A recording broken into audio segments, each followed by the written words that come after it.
Hi everybody, and boy have we got a show for you today. We've got some of Adelaide's highest profile people on the show. We've got Cozzy from SAFM, and he's taking us through a couple of his properties. He's a bit of an investor. And then we go and see Snowy Carter from Mix 102.3. Now Snowy is a first-time developer, and you'll get some tips and traps from Snowy.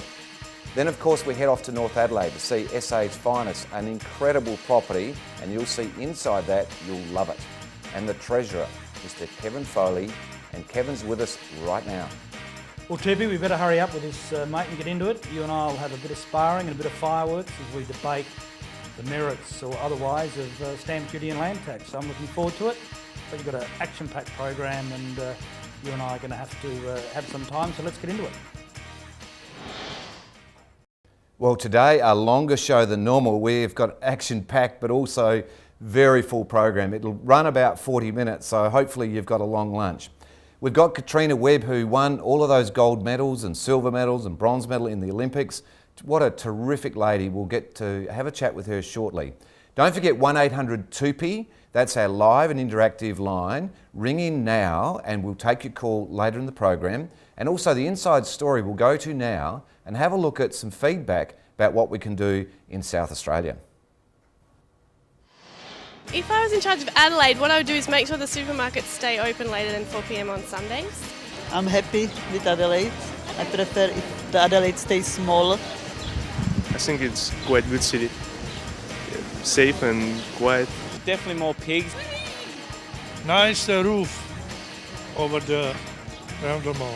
Definitely more attractions. I mean, Sydney's got, a lot more attractions over there. Adelaide needs more nightlife, and shops should be open like till 9 o'clock every day, not on Fridays. What else do you reckon to get more stuff in Adelaide? Pigs. Yeah, more pigs. It's in the Garden of Unearthly Delights, DOS or Duo. We like to do tricks. Yeah.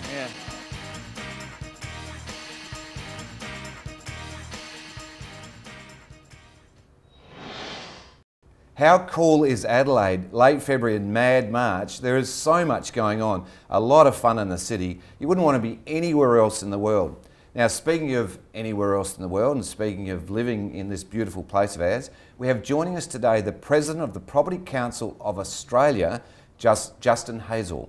Justin, welcome. Well, thanks, Toopy. Great to be here. Now, who is Justin? Tell me about you. Right, okay. Well, I'm the State President of the Property Council of Australia.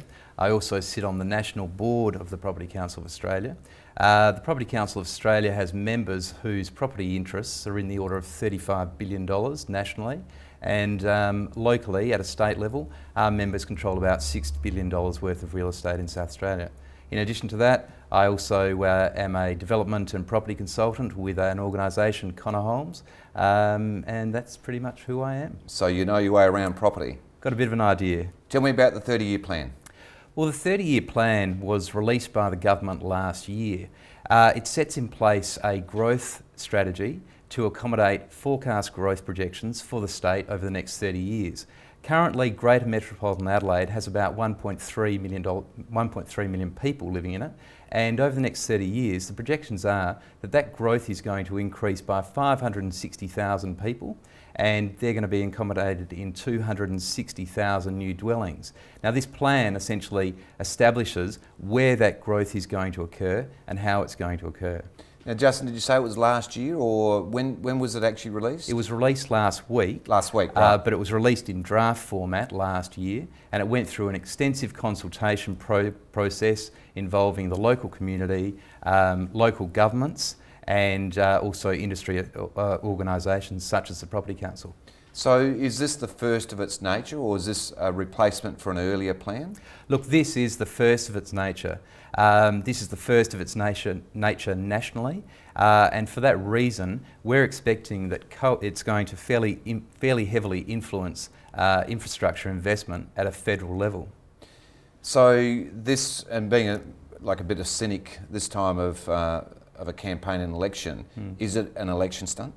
Oh, look, I don't think so at all. I think it's actually been put in place to determine and to drive where the state government and the federal governments are going to invest heavily on infrastructure over the next 30 years. Now, you've been very involved in it. What's good in it?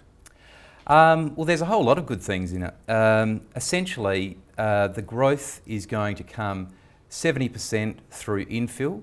That infill growth is going to be accommodated around transit-oriented development sites, of which there's 14 in the plan, and it's also going to be focused around transit corridors.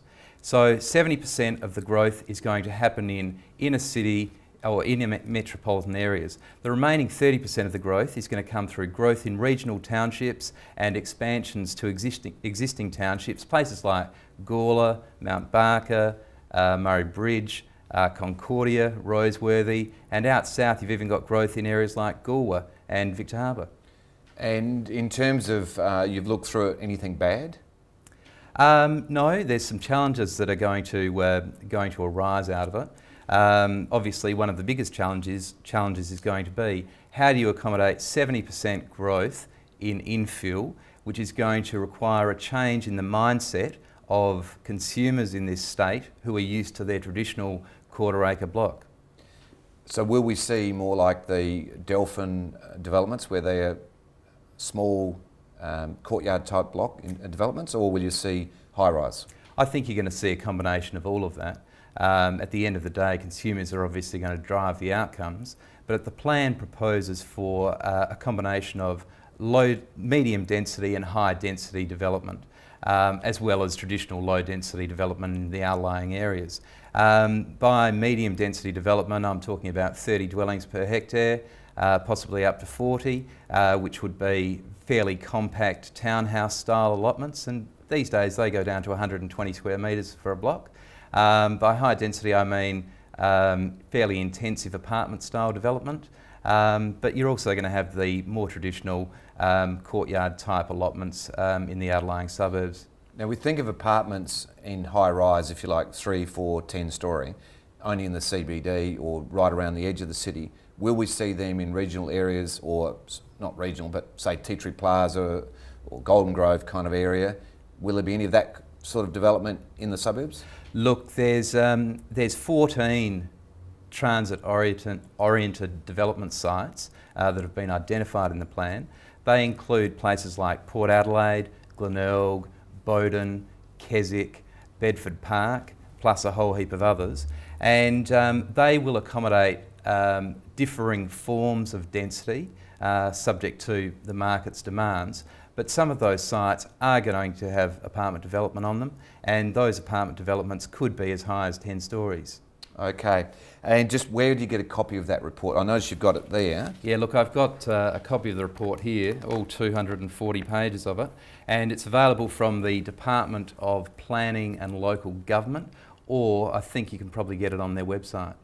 Fantastic. Now let's go and have a chat to one of the key players in this report in the government, the Treasurer and of course the Deputy Premier, Mr. Kevin Foley.